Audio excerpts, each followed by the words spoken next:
किसी ने मुझसे पूछा कि पंडित जी आप हमें ये बताइए कि अगर कुंडली के मिलान न किए जाए, अगर गुण मेलापक से गुण न बनाए जाए तो क्या विवाह नहीं होते? और विवाह होते हैं, बहुत अच्छे होते हैं। इस मुद्दे पे मुझे ये बताना था आप सभी को कि एक छोटी सी घटना मुझे याद आती है। एक मिलिट्री ऑफिसर की लड़की थी और उसने आकाशवाणी में काम करने वाले, वो भी संगीत से जुड़े व्यक्ति से शादी कर ली। बहुत विरोध हुआ, दोनों घरों में भी वो विरोध हुआ, अंतरजातीय विवाह था। जब पता ये चला कि इन दोनों ने भाग के शादी कर ली और शादी के बाद दोनों अधिकारी सेलेक्ट हो गए। पहले बेरोजगार थे, शादी करते ही दोनों अधिकारी बन गए। और वो भी अधिकारी ऐसे वैसे नहीं, उनमें से एक अधिकारी को विदेश में रहने और विदेश प्रवास में भारत सरकार की तरफ से जाने का पूरा मौका मिल गया। वो लड़की जिसने घर से बहुत विरोध करके शादी की थी उस संगीतकार लड़के से, और जो आकाशवाणी में था, बाद में वो आकाशवाणी का अधिकारी बना, बाद में किसी और डिपार्टमेंट का अधिकारी बन गया। इन दोनों की कुंडलियों का मंथन विवेचन करके मैं दंग रह गया। आप आश्चर्य करेंगे, इन दोनों मांगलिक थे, लेकिन इन्होंने लव मैरिज की थी। कोई कुंडली नहीं बनाई, कोई कुंडली किसी ज्योतिषाचार्य ने नहीं मिलाया।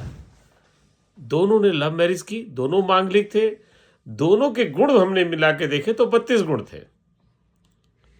एक बेटा था, वो भी बहुत बढ़िया था, उसकी ज्यादातर पढ़ाई विदेशों में हुई। संपदा अकूत, धन संपदा उसके पास। अब मैं यहाँ पे इसको परिभाषित कर रहा हूँ कि हमारे यहाँ कहा जाता है कि विवाह तो भगवान के यहाँ से तय हो जाता है, ऊपर ही से तय होता है, प्रारब्ध के कर्म। और हमारे यहाँ एक और भी मान्यता है कि 7 जन्मों के साथ होते हैं एक जीवन साथी का, बीच में छूटता नहीं है। अगर छूटा तो किन्हीं कारणों से किसी ने गद्दारी की तो अगले जन्म में उसको सजा देने के लिए फिर साथ रखा जाता है, कब तो इसको सजा दे। ये सचमुच हमारे भारतीय जो वाङ्मय साहित्य दर्शन और ये जो भी हमारे यहाँ धर्म ग्रंथ हैं, इन सब से निकली हुई जो जानकारी है मैं आप तक पहुँचा रहा हूँ कि जीवन साथी का चुनाव तो धरती पर आते समय ही तय हो जाता है। अब इसमें दिमाग लगाने की आवश्यकता नहीं होती है। जिनको कष्ट लिखा होता है वो 36 गुड़ गन्ना मिला के भी कष्ट भोगते हैं। ज्योतिषीय परामर्श लेके 10-20 हजार रुपए की फीस देने के बाद भी परेशान होते हैं, और जिन्हें ईश्वर सुख देता है वो बहुत सुखी रहते हैं। अब आप हमसे कहेंगे कि यह नरगर प्रलाप में कर क्यों रहा हूँ? नरगर प्रलाप इसलिए मैं आपसे कर रहा हूँ कि अगर आपके जीवन में, अगर आप विवाह इच्छुक हैं, मतलब आप विवाह के योग्य हैं इस समय, तो मैं आपको बता दूं कि जब हृदय का स्पंदन बढ़ जाए, हृदय की बात मान लीजिए, दिमाग से शादी नहीं होती है, ये हृदय की भावनाओं से शादियां होती हैं।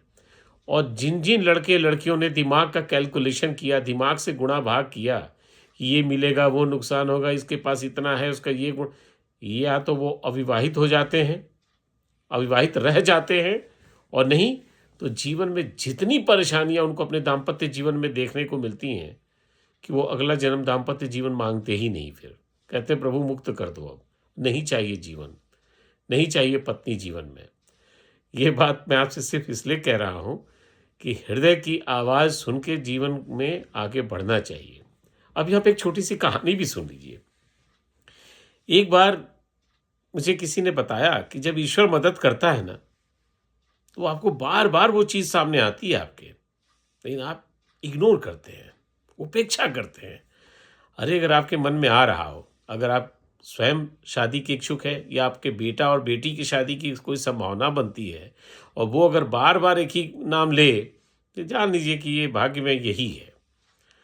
और रही बात ज्योतिषीय परामर्श की, तो वो तो इसलिए जरूरी होता है कि भाई जीवन में बरसात होगी तो छतरी की व्यवस्था कर लो, आग लगेगा तो कंबल उम्बल ले लो, फायर वो जो बुझाने वाले जो काम होते हैं वो सामग्री उमग्री देने का काम ज्योतिषाचार्य कर सकते हैं। लेकिन ये सच है कि वैवाहिक जीवन को प्रारंभ करने के लिए या विवाह के लिए कोई प्रस्ताव अगर आता है, तो ईश्वरीय कृपा से सहज भाव में उसे मानना चाहिए।